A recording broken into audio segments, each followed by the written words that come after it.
अस्सलाम वालेकुम dear students, मैं उम्मीद करती हूँ आप सब खैरियत से होंगे।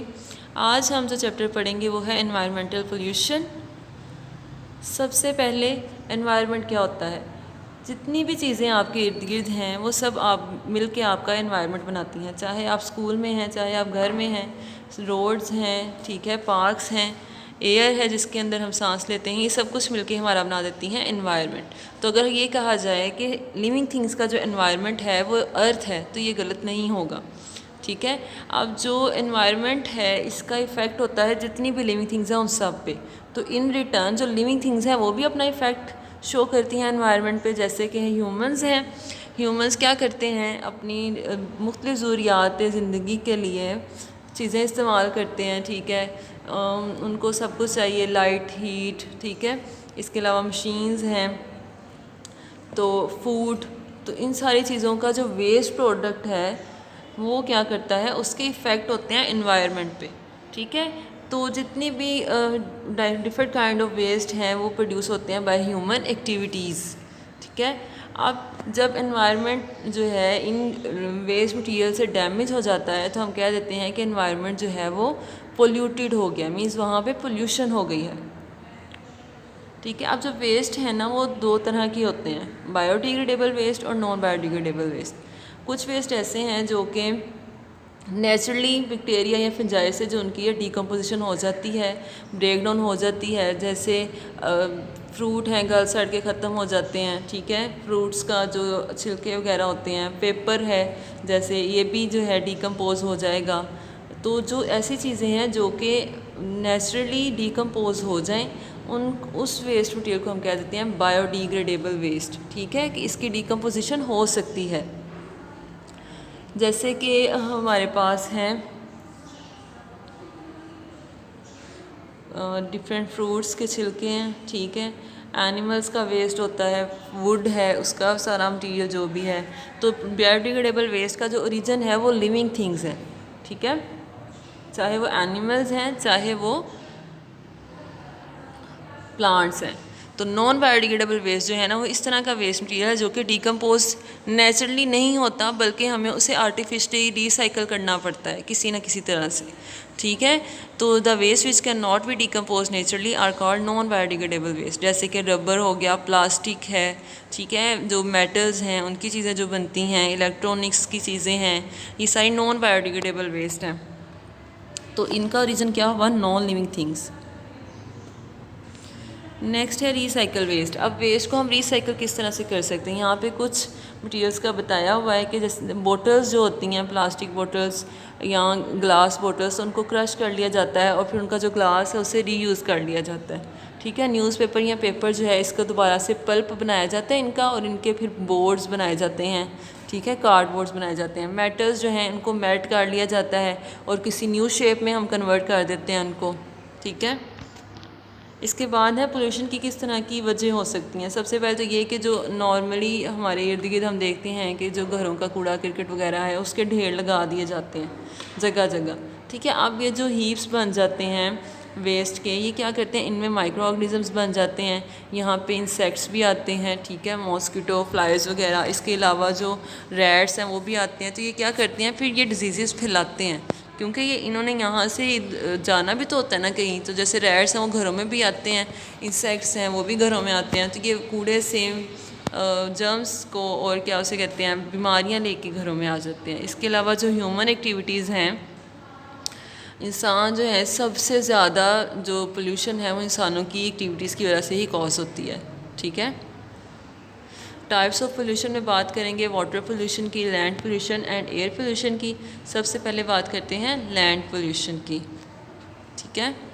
तो जो हमारी लैंड है या अर्थ है इसके ऊपर जब पोल्यूशन हो जाती है सॉलिड और लिक्विड दोनों तरह के वेस्ट से, तो इसे हम कह देते हैं ये लैंड पोल्यूशन कॉज कर रहा है। और मोस्टली किस वजह से ये हो रही है, ह्यूमन एक्टिविटीज़ की वजह से, इंसानों के इस तरह के एक्टिविटीज़ की वजह से कि एनवायरनमेंट में जो कूड़ा फैला देते हैं, ठीक है, उससे। इसकी रीज़न्स में कि क्यों बनती है, क्यों लैंड पोल्यूशन कॉज होती है। जो केमिकल वेस्ट है फैक्ट्रीज़ में बनता है, जब फैक्ट्रीज़ जो है उनका केमिकल वेस्ट होता है, ठीक है, ह्यूमस का जो सीवेज सिस्टम होता है, सीवेज जो है सारा वो।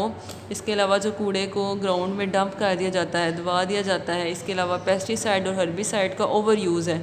ओवर यूज़ मीन इनका एक्स्ट्रा इस्तेमाल किया जाता है। पेस्टिसाइड क्या होते हैं? वो भी केमिकल्स हैं जो कि पेस्ट इंसेक्ट्स को मारने के काम आते हैं। इसके साथ साथ जो हर्बिसाइड्स हैं वो क्या करते हैं? वो भी केमिकल्स हैं जो कि एक्स्ट्रा जो हमारे पास हर्ब्स हो जाते हैं, जिनको वीड्स कहते हैं, उनको किल करने में काम आते हैं। इसके बाद हम देखते हैं लैंड पोल्यूशन के इफ़ेक्ट्स क्या हैं। ये पूरे के पूरे इकोसिस्टम के ऊपर इफ़ेक्ट करती है ये वाली पोल्यूशन। ठीक है, क्या होता है कि जो टॉक्सिक केमिकल्स हैं वो जब ज़मीन में एब्जॉर्ब हो जाते हैं तो वहाँ जो प्लांट उगते हैं वो क्या करते हैं? प्लांट्स जो हैं उन टॉक्सिक केमिकल को एब्जॉर्ब कर लेते हैं अपनी रूट्स के थ्रू। फिर जो हर्बीवर्स एनिमल्स हैं जो कि प्लांट्स को खा लेते हैं, ठीक है, उससे ये जो केमिकल्स हैं ये ट्रांसफ़र हो जाते हैं एनिमल्स में। और जब इंसान और दूसरे एनिमल्स उन एनिमल्स को खाते हैं तो फिर ये केमिकल्स इंसानों में और बाकी जो कार्निवर्स एनिमल्स हैं उनमें ट्रांसफ़र हो जाते हैं। इस तरह से जो टॉक्सिक केमिकल्स हैं ये तमाम लिविंग थिंग्स में एक से दूसरे की तरफ ट्रांसफ़र होते रहते हैं। नेक्स्ट हम बात करते हैं एयर पोल्यूशन की। एयर पोल्यूशन आप सबको पता है कि एयर में गैसेस हैं, ठीक है, और इसकी एक स्पेशल कंपोजिशन है, ठीक है। अब जब इसकी गैसेस में किसी भी तरह की कोई डिस्टर्बेंस आएगी टॉक्सिक सब्सटेंसेस की वजह से, तो हम कहेंगे कि एयर में पोल्यूशन हो गई है, ठीक है। इसकी रीज़न्स में या कॉजेज़ में है कि जो धुआं होता है ट्रैफिक का, फैक्ट्रीज़, इंडस्ट्रीज़ का, इसके अलावा जब फॉसिल फ्यूल्स को जलाया जाता है जैसे कि कोयला, गैस, ऑयल, इनसे भी जो बनता है स्मोक, वो सब कॉज करता है एयर पोल्यूशन, ठीक है। नेचुरल डिज़ास्टर्स हैं जैसे कि वाइल्ड फायर्स हैं और वोल्केनिक इरप्शंस हैं, जंगलात में आग लग जाती है, ठीक है। इसके अलावा जो वोल्केनो जब फटते हैं तो उनसे भी जो स्मोक वगैरह रिलीज़ होता है और गैसेस वो भी मिलके एयर पोल्यूशन कॉज करती है, ठीक है। इसके जो इफ़ेक्ट्स हैं ये क्या है? ज़्यादातर एयर में जो है हम सांस लेते हैं तो एयर पोल्यूशन के इफ़ेक्ट्स जो हैं ज़्यादा ब्रीदिंग पे ही हैं, ठीक है। अगर एयर पोल्यूटेड एयर में जो है सांस ली जाए तो ये बीमारियां क्रिएट कर सकता है। किस तरह की? अस्थमा जैसी और ब्रोंकाइटिस जैसी, ठीक है, ये सांस की बीमारियां। अब एयर पोल्यूशन जो है ये क्या करती है? हमारे एटमॉस्फेयर में ओजोन लेयर प्रेजेंट है जो कि हमें बचाती है सूरज की हार्मफुल रेज से। तो जो एयर पोल्यूशन है ये ओजोन लेयर को भी डैमेज कर रही है। वाटर पोल्यूशन की बात करते हैं। वाटर पोल्यूशन कब होती है? जब जो वाटर बॉडीज़ हैं जैसे कि ओशन, रिवर्स वगैरह, उसमें बहुत ज़्यादा जो है वो कूड़ा किट हो जाए, ठीक है। इसके अलावा जो ऑयल उसके ऊपर फैल जाए, तो जब बहरी जहाज़ चलते हैं उनसे ऑयल वगैरह लीक हो रहा हो तो, ठीक है। तो जब ये सारी चीज़ें वाटर को गंदा कर देती हैं, कंटेमिनेट कर देती हैं, तब हम कहते हैं कि वाटर में पोल्यूशन हो गई है, ठीक है। तो इसके अलावा इसमें भी, इसकी रीजंस में भी हर्बिसाइड, पेस्टिसाइड्स भी हैं, फर्टिलाइज़र्स भी हैं, और इंडस्ट्रीज़ का जो वेस्ट होता है उसको जो हम पानी में छोड़ देते हैं, ठीक है। तो ये सारी चीज़ें भी वाटर पोल्यूशन कॉज करती हैं। अब वाटर पोल्यूशन के बहुत सीरियस इफ़ेक्ट्स होते हैं। कैसे? कि ये पानी ना तो कि पीने के काबिल रहता है, ठीक है। इसके अलावा जो पानी में रहने वाले एनिमल्स हैं उनके ऊपर भी इसका इफ़ेक्ट बहुत ज़्यादा होता है। पानी अगर कोई पी ले ऐसे का जिसमें माइक्रो ऑर्गेनिज़म्स हों तो ये इससे इन्फेक्शियस डिजीज़ कॉज होती हैं जैसे कि कोलरा एंड टाइफाइड वगैरह, ठीक है। कोलरा में क्या होता है? हैज़ा हो जाता है, और जो टाइफाइड फीवर है इसमें बुखार जो है वो हफ्तों तक रहता है।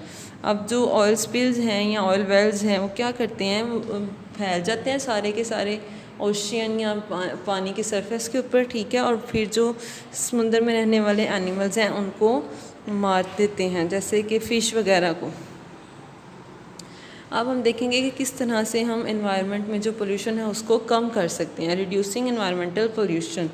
तो recycle as much as possible, ज़्यादा से ज़्यादा चीज़ों को रीसाइकल किया जाए, ठीक है।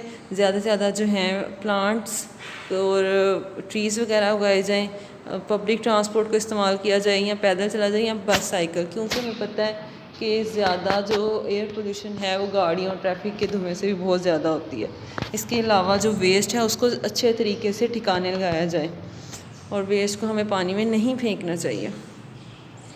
नेक्स्ट हमारे पास है 3 R's ये क्या है कि हम अपने एनवायरनमेंट को नीट एंड क्लीन रख सकते हैं इन 3 R के ऊपर अमल करके, ठीक है। ये 3 R's क्या हैं? Reduce, reuse and recycle. Reduce का क्या मतलब है कि हम वो चीज़ें ही कम इस्तेमाल करें और जो हम ज़्यादा इस्तेमाल करते हैं एक्स्ट्रा, या फिर हम चीज़ें ही कम ख़रीदें, ठीक है। तो जब हमारे पास चीज़ें कम होंगी तो हमारे पास उनको फेंकने के लिए भी चीज़ें कम होंगी, ठीक है। ये इस तरह ही है कि जितना हम कम इस्तेमाल करेंगे उतना कम जो है वो वेस्ट बनेगा उसका। फिर नेक्स्ट है रीयूज़। इसका क्या मतलब है कि हम जो सेम चीज़ें उनको बार बार इस्तेमाल करें, ठीक है, ताकि हमारे पास बचत हो सके, कूड़ा ज़्यादा वेस्ट जो है वो प्रोड्यूस ना हो। रिसाइकल में क्या होगा, हम जो पुरानी चीज़ें हैं उनसे कोई नई चीज़ें बनाएं, जैसे प्लास्टिक बोतल वगैरह से, कैंस वगैरह से जो नई स्ट्रक्चर्स बना लिए जाते हैं इस प्रोसेस कहते हैं रिसाइकल। स्टूडेंट्स यहाँ पे कुछ क्वेश्चंस हैं, इनके आप लोग आंसर्स ढूंढें और लिखें अपनी कॉपीज़ पे, ठीक है। Thank you students, that's all for today. अगर आपको वीडियो पसंद आई है तो आप इस चैनल को सब्सक्राइब करें, ठीक है, वीडियो को लाइक करें एंड थैंक यू।